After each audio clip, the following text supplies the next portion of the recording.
오늘 우리가 함께 은혜를 나눌 수 있는 그런 말씀의 제목을 주님의 마음으로 했습니다. 주님의 마음으로.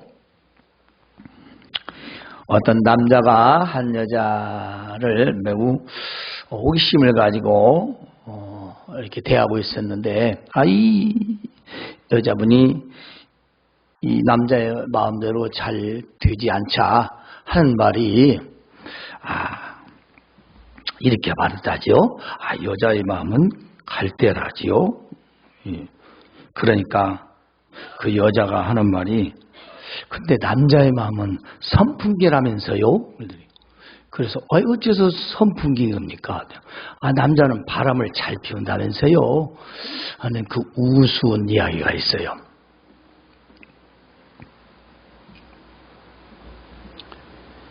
참 사람처럼 마음이 변덕스러운 것도 없는 것 같아요. 자, 날씨가 조금만 더워도 뭐라고 하죠? 더워 죽겠네. 날씨가 조금만 더 추우면 추워서 죽겠네. 이렇게 우리의 마음은 수시로 바뀌어집니다. 어디 그뿐입니까? 자격이 좀 좋고 유익하면 얼굴에 웃음이 활짝 피지만 무언가 자기가 손해를 보고 좋지 않다. 그러면 금세 표정이 굳어져 버립니다. 이것은 그 사람의 지금 마음 상태를 보여주고 있는 거지요. 물론 사람이니까 좀 당연한 것입니다. 그것이 흉이겠습니까? 물론 그런 것을 보여주지 않는 무표정인 사람도 있긴 하지요. 그렇습니다. 세상에서 마음대로 되지 않는다고 불평을 하는 사람들이 있고요. 또 사람들의 마음을 우리가 다 알 수 없기 때문에 우리는 또 우리 나름대로의 생각으로 세상을 살아갑니다. 그것을 우리는 어떤 마음으로 살아가느냐라고 묻습니다. 자, 요즘 이렇게 보면 젊은이들의 생각이 없는 건 아니지만 사실 과거에 비하면 생각들이 좀 비전이 없는 건 맞아요. 초등학생이든 중학생이든 너 뭐 어떨래요 하면 꿈이 없다는 게 70% 이상이 된대요. 너는 도대체 무엇이 될 거냐 하는데 그게 없는 거죠. 어린애들 근데요, 그럭저럭 살지. 근데 세상에 초등생들이 그럭저럭 산다는 이 단어가 맞습니까? 얼마나 어른들이 그랬으면 초등학생이 그럭저럭 살면 되지 한다는 얘기를 하겠어요. 이게 정말 꿈이 없는 게 문제인데요. 우리 믿는 사람에게 당신은 무슨 마음을 가지고 살아갑니까? 여러분은 마음속으로 대답해보세요. 지금 무슨 마음으로 살아가고 계십니까? 다 여러분들 나름대로 마음에 있겠지요. 따라서 오늘 우리는 어떤 마음으로 살아가야 할까? 어떤 마음으로? 바울 사도는요, 빌립보 교회 성도들에게 이렇게 편지를 보냅니다. 이 당시 바울 사도는 감옥에 있었고요. 성도들은 무척이나 염려하고 걱정하고 있었어요. 왜냐? 감옥에 갔으니까 복음을 전하다가 내가 예수 그리스도의 심장으로 내가 너희 무리를 얼마나 사모하는지 하나님이 내 증인이시다.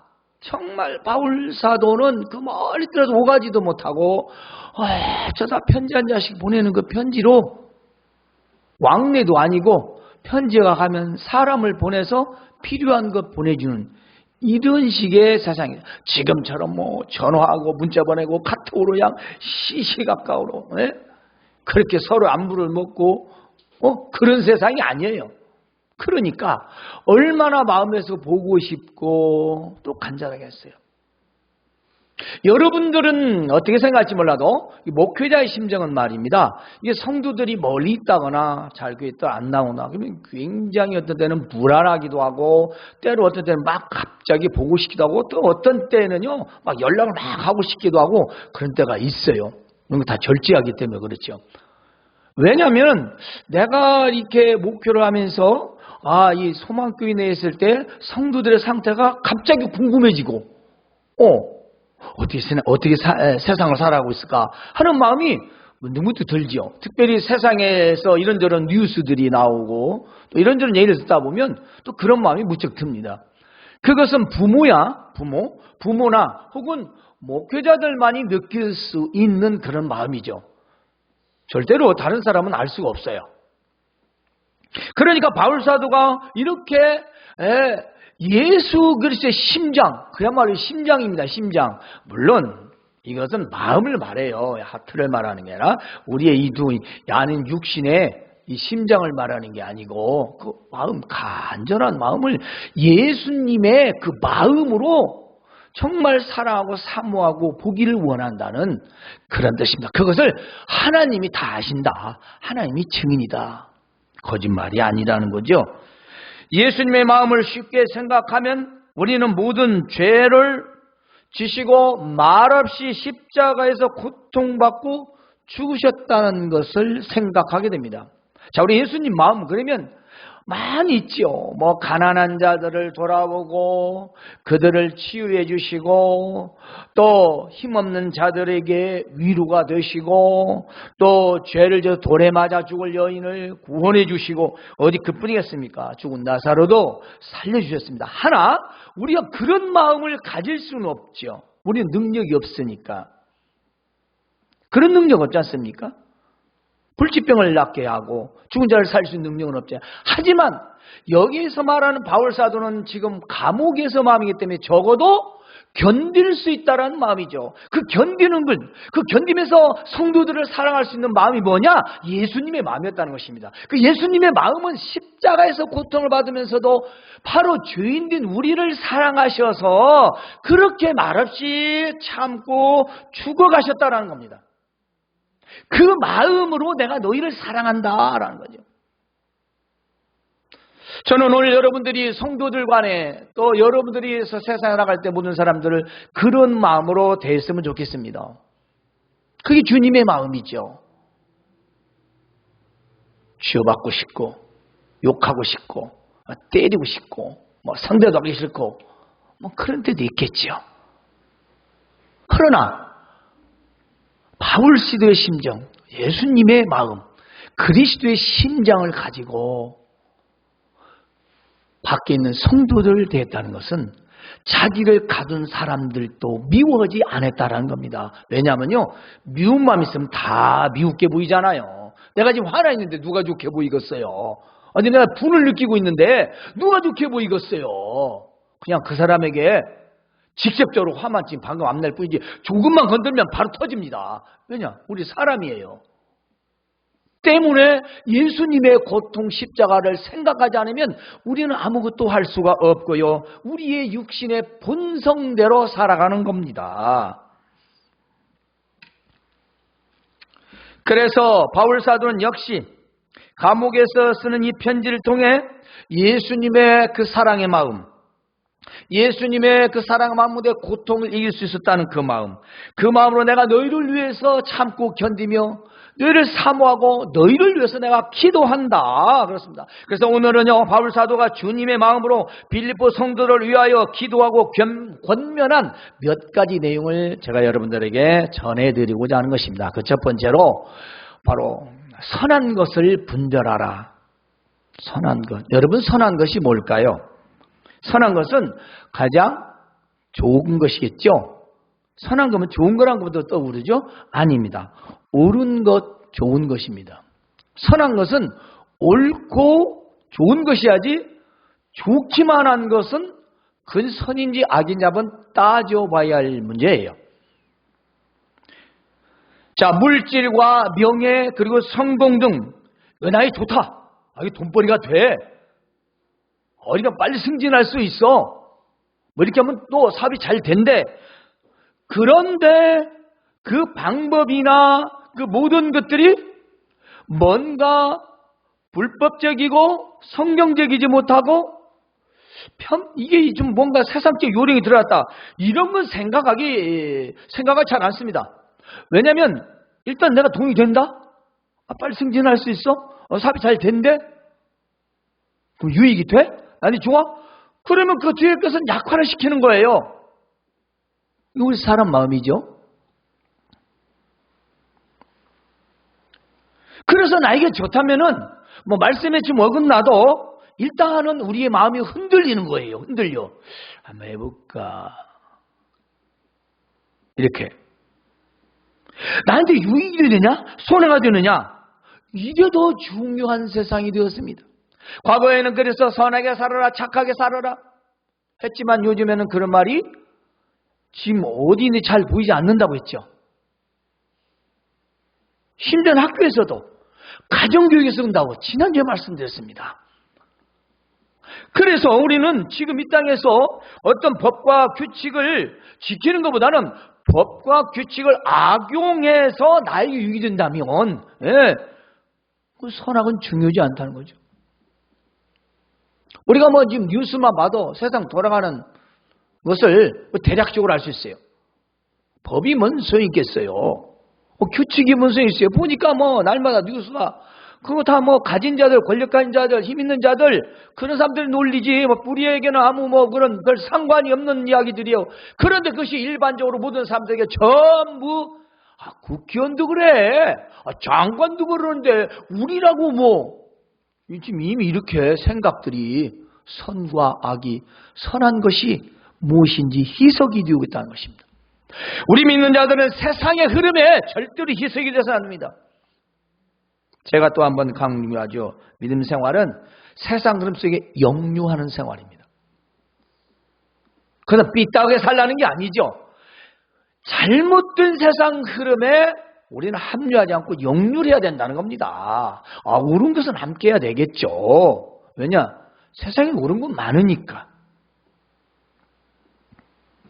때론 나와 관계되고 유익이 연결되면 이것이 선한 것인가 저것이 뭐 악한 것인가 잘 따지지 않습니다. 왜냐? 첫째는 사람과의 관계 때문에 난 너를 믿기 때문에 당신을 믿기 때문에 그래서 그것이 뭐 조금 뭔가 우리가 말씀에서 어긋나도 그냥 무마해버리는 이건 뭐 비일비재합니다.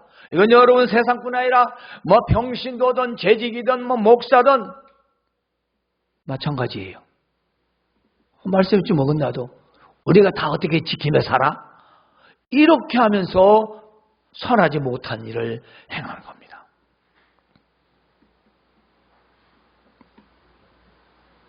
결국은 선한 것이 아닌 줄 알면서도 나에게 좋다면 우리가 뭐 유익이 된다면 실행해버리는 이런 세상이 되었습니다.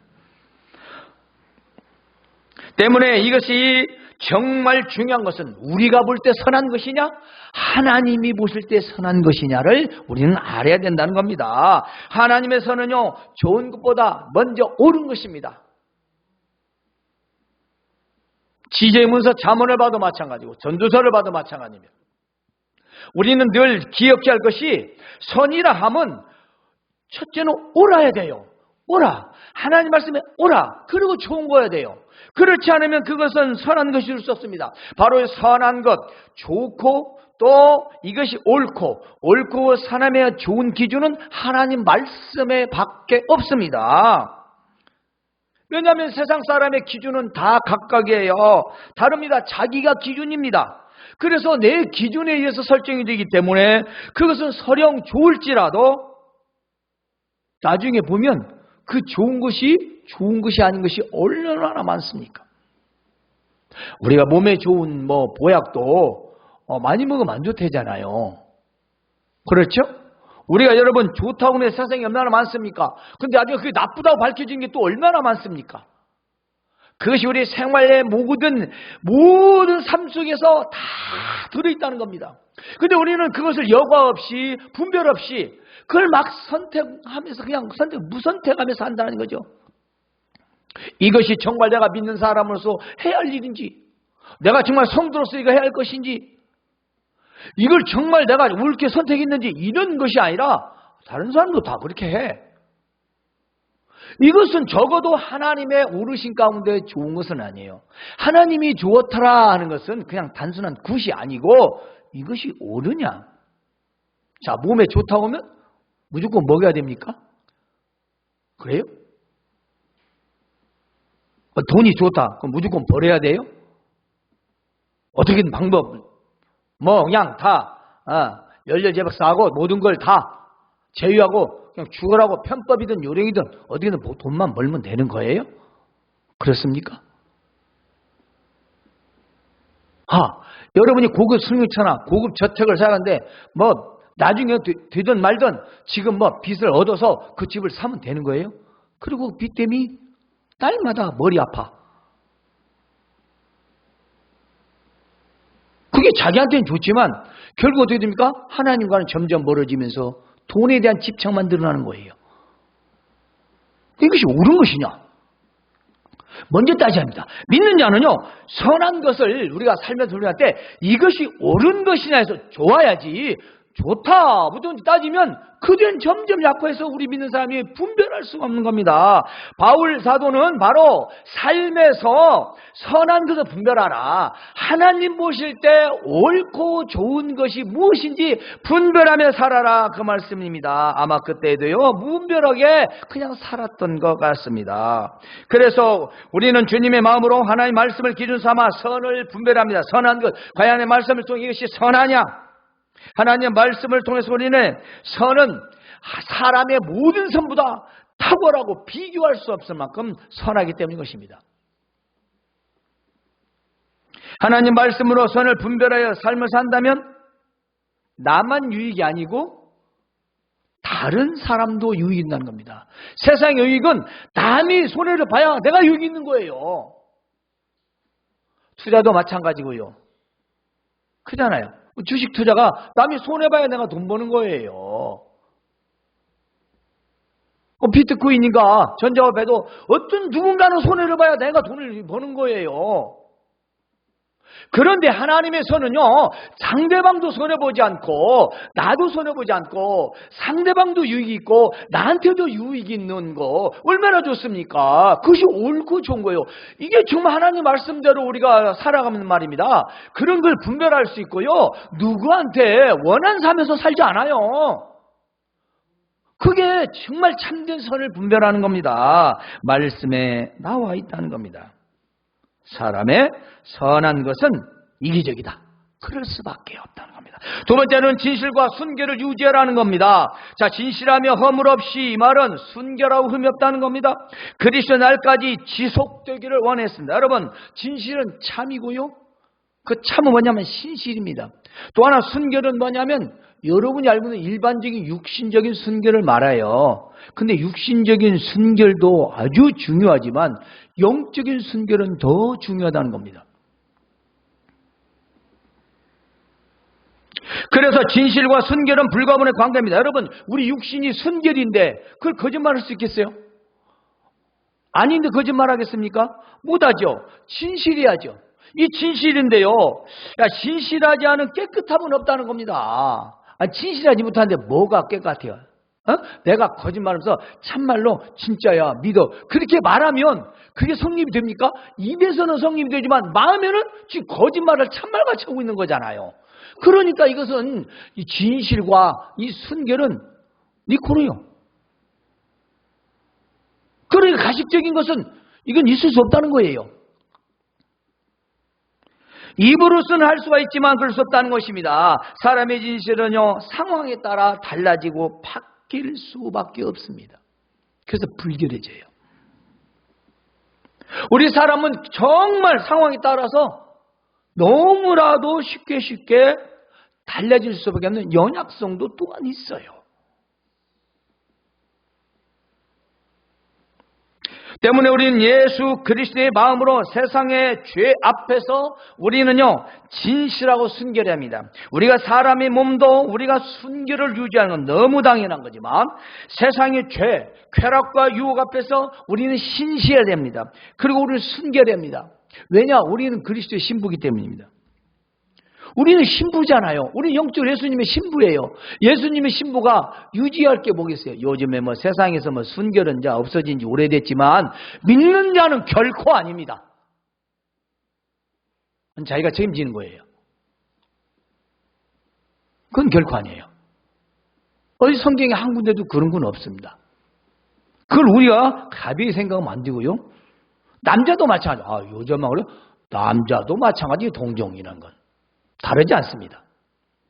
그런데 정말 이 오늘 본 말씀에서는 지금 육신의 순결을 말하는 게 아니라 영적 순결을 말하고 있어요. 이 영적 순결은 바로 예수님이 우리가 신랑이기 때문에 그렇습니다.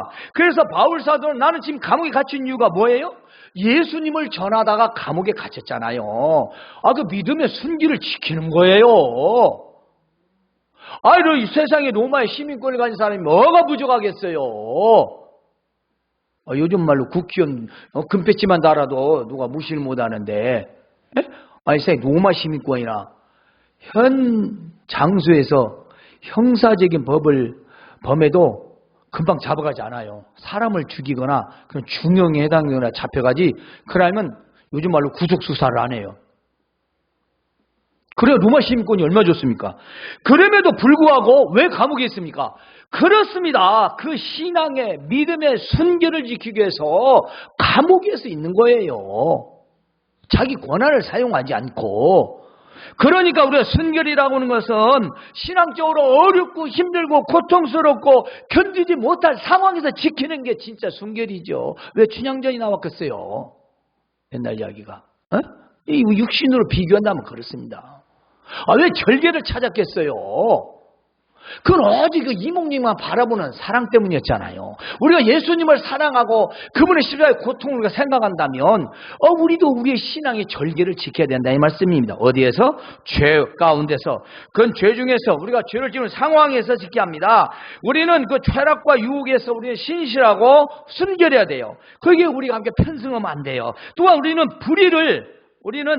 그 불의한 생각 앞에서 우리는 신실하고 순결해야 됩니다. 이것은요, 세상의 불법이요, 변법이요, 세상 요령입니다. 이런 가운데 우리는 어떻게 해요? 진실하고 순결해야 돼요. 어린 꼬마 말로 그럭저럭 살아가는 세상이 아니잖아요. 그런 것들이 우리 몸에 나쁜 미세먼지가 쌓여서 나오면은 우리가 그 치명적인 그런 중병에 걸릴 수도 있잖아요. 왜 웃기시면 언제 되면 난리요? 우리 같은 사람이 이제 끝났어. 물 먹고 죽으면 그만이야. 여러분 아니잖아. 여러분 후대가. 제가 지금 병원에 입원했다는데요. 아는 목사님 손자예요. 근데 거기서 하여튼 나서 거기서 자라고 거기서 왜냐면 엄마 아빠가 둘 다 간호사이기 때문에 일을 다 봐줬어요. 하고 키웠는데 그 아이가 엊그제 대학병원에는 아빠, 엄마는 예수병원에 있어요. 대학병원에 있다가 퇴원을 했대요. 그냥 간이 안 좋대. 아니 이제 초등학생이 1학년, 2학년이 간이 혼자 안 좋아가지고 그래 퇴원했는데 다시 또 입원했대 예수병원에. 내가 지금 소식을 몰라요. 모르는데 내가 아는 목사님이 간 수치가 2만인데 2만이. 그래서 양반 최신에 나오는 약으로만 그 약을 써요, 지금도. 그래도 먹기도 그만뒀다가 다시 또 하시긴 했는데, 제가 무슨 말씀드리냐면, 아마 그 목사님 그럴 것 같아. 내가 어쩌다가 간이 나쁜 걸 세상에, 간이 약하대요. 간이 손자까지 물리셨는고, 걱정하지 않겠어. 자, 우리가 미세먼지가 우리 몸에 안 좋은 것이 아무렇지 않은 것 같으나, 이게 어느 때가나 몸에 약해지면 딱 나타나는 게 증상이에요. 우리가 세상 가운데서 죄와 불의해서 우리가 괜찮다고 무식적으로 괜찮같이 하고 미세먼지처럼 마셨다가 그렇게 했다가 우리 영혼도 언젠가는 결정적 문제가 일어난다는 겁니다. 우리는 그걸 알아요. 저는 그걸 잘 알아요. 가랑비에 옷 젖는다고 우리가 이 죄도 한번 무시해버리고 이 불의도 무시해버리고 이렇게 해서 만약에 살아간다면 그것이 당장에는 아무리 없을지 몰라도 그게 쌓이면 소에 화석화 현상이나 돌같이 굳어지는 겁니다. 마음이 굳어지면요 죄에 대한 양식 감각이 없어지는 겁니다. 따라서 우리는 예수 그리스도가 우리 신랑이니까 신랑을 맞이할 준비, 신부가 신랑이라는 그런 가슴 두근두근거리며 정결하고 깨끗한 그런 마음을 가지고 신랑을 만날 때까지 그 마음을 유지하듯이 우리는 주님이 다시 오실 때까지 우리는 이 믿음, 우리 순결을 지켜야 된다는 것입니다. 그게 바로 진실과 순결을 유지하라 권면하고 있는 겁니다. 마지막으로 의의 열매를 많이 맺으라는 것입니다. 자, 세상의 삶에서 선한 것을 분별하고 또 진실과 순결을 유지하며 의의 열매를 많이 맺어라. 사실은 동떨어진 게 아니고요. 선한 것을 분별할 줄 알면 우리는 진실과 순결을 유지하고요. 자연적으로 맺어지는 건 의의 열매예요. 뭐 그걸 맺으려고 하는 거라 앞서 두 가지를 선행하면 이 열매는 맺어지는 건데, 자, 이 의의 열매가 무엇일까요? 자, 의의 열매가 가득하여 하나님께 영광과 찬송이 되라고 권면을 합니다. 그렇게 또 기도를 하고 있대요. 저도 여러분을 위해서 일일이 기도하고 있습니다. 여러분의 이름을 불러가며 하나님 앞에서 여러분의 가장 특세 있는 것들을, 여러분의 장래를 위해서 내가 기도를 하고 있어요. 제가 설교하면서 거짓말하겠어요?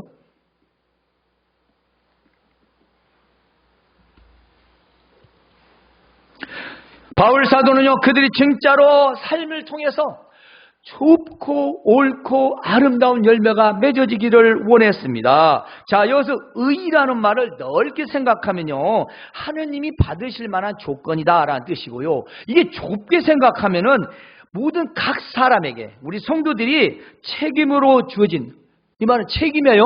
뭐냐면 정의와 도덕이라고 그렇게 풀이를 하고 있어요. 정의와 도덕. 올바른 윤리와 도덕을 말하는 거죠. 그러니까 즉 나의 삶에서 선하고 올바른 행동, 올바른 행위, 그리고 그런 것들이 결과적으로 항상 있어야 된다는 것입니다. 그냥 우리가 생각해서 설교 들을 때 그랬지, 그걸로 끝나는 게 아니고 내가 생활 가운데서 올바른 행동, 올바른 행위, 그것이 결과적으로 나타났을 때 그게 열매라는 거죠. 열매는 결과를 말하잖아요. 그러니까 우리가 올바른 행동을 마음으로는 생각하고 행동으로 옮겨간다면 그건 열매가 없고요. 그건 잎이 태어나지만 열매는 없는 겁니다. 자라기는 한데요, 성경적으로 말하자면 잎이 나서 잎이 무성한데 열매는 하나도 없는 거예요. 그럼 어떻게 됩니까? 예수님 말씀처럼 도끼가 이미 놓였으니 찍어서 불에 던져라. 우리 신앙이 무늬만, 우리 신앙이 이런 잎사귀만 무성한 신앙이 돼서는 안 된다는 것입니다. 바울 사도가 감옥에서 하는 편지가 바로 그거예요. 열매를 맺자. 이건 열매 맺기 위한 것이다. 열매는 무슨 사과나 포도나 무슨 이런 배 이런 종류가 아니라 우리의 믿음 생활이 결과로 나타낸다. 우리의 행위가 저 사람 믿는 사람이야. 신실해. 세상에 저렇게 사는 사람이 어디가 있어. 요즘 세상에. 적어도 우리는 그런 말을 들어야 하는데, 니들이 믿는다고? 지금 정치적으로 어떤 분들 때문에요, 얼마나 우리가 비난을 받는지 몰라요. 대한민국에 믿는 사람들 상대로 설문조사는요, 90%가요 다 싫어하는 짓을 하고 있는 사람도 있어요. 자기만 똑똑하다고. 그러니 믿는 자들에게 너무 좋지 않은 영향을 끼친다. 싫다. 그리고 기독교 정치하는 것 자체도 싫다. 이게 89.9%인가 8%인가예요. 그런데도 이렇게 시끄럽게 나와서 얼마나 복음 전에 힘든지 몰라요. 여러분이 한번 나가서 노방전도 해보세요. 얼굴 표정이 달라져요. 욕도 더 많이 하고 한다니까, 옛날보다. 이게 현실입니다. 그건 의의 열매가 아니라는 거죠. 의의 열매는 다른 사람도 좋고 나도 좋은 거예요. 우리가 이 땅에 사는 동안 열매를 맺어야 하는데요, 바로 그 열매가 의의 열매라는 겁니다. 즉 의의 열매는 옳고 바르고 선한 열매로서 영생과 함께 맺는 열매예요. 이 영생은 뭐냐? 저와 여러분 이미 맺어진 열매예요. 그렇습니다. 이미 우리 영생을 얻었고 사망에서 생명을 옮겼느니라 했으니까 우리 이미 영생 열매를 얻는데, 당연히 맺어야 할 열매는 바로 의의 열매입니다. 그런데 열매를 맺으려면 뭐가 필요합니까? 어떤 씨가 뿌려지고 싹이 나야 되고, 그리고 자라나서 잎이 나고 꽃이 피고, 그래야만이 열매가 맺어지는 거 아니겠어요? 어느 날 열매가 탁 맺어집니까? 그럴 수는 없죠. 뭔가 햇빛과 공기, 그리고 뿐만 아니라 비도 있어야 하고 영양도 줘야 되고, 그것이 그래야만 열매가 맺잖아요. 즉 과정이 있어야 되는 것입니다. 이걸 우리는 믿음의 성장이라고 합니다. 믿음이 있다면 성장을 해야죠. 이 믿음의 성장에서 의의 열매가 맺어지는 겁니다. 그리고 믿음 생활이 오래되고 그랬으면 뭔가 열매가 맺어져야죠. 그렇지 않겠습니까? 따라서 이 열매 종류는요, 성경에 나온 대로 말할게요. 첫 번째는 회개에 합당한 열매가 있습니다. 좋지 않은 열매 맺은 것, 이것은 찍어서 불에 던진대요.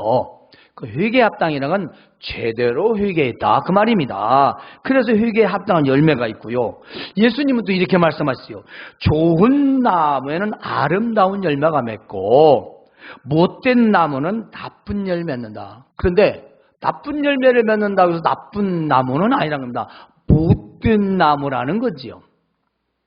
그런데 좋은 나무가 나쁜 열매를 맺을 수도 없고 또 못된 나무가 아름다운 열매를 맺을 수가 없다는 겁니다. 그러니까 우리의 열매를 봐서 그 나무를 알 수 있다. 무슨 말씀이냐? 우리 신앙생활이 아무리 주여 찾고 아무리 마음에서 잘 믿고 아무리 우리가 이렇게 살아도 세상 가운데서 사람들이 우리를 보았을 때 열매가 나타나지 않으면 우리를 자기들 나름대로 판단한다 그 말입니다.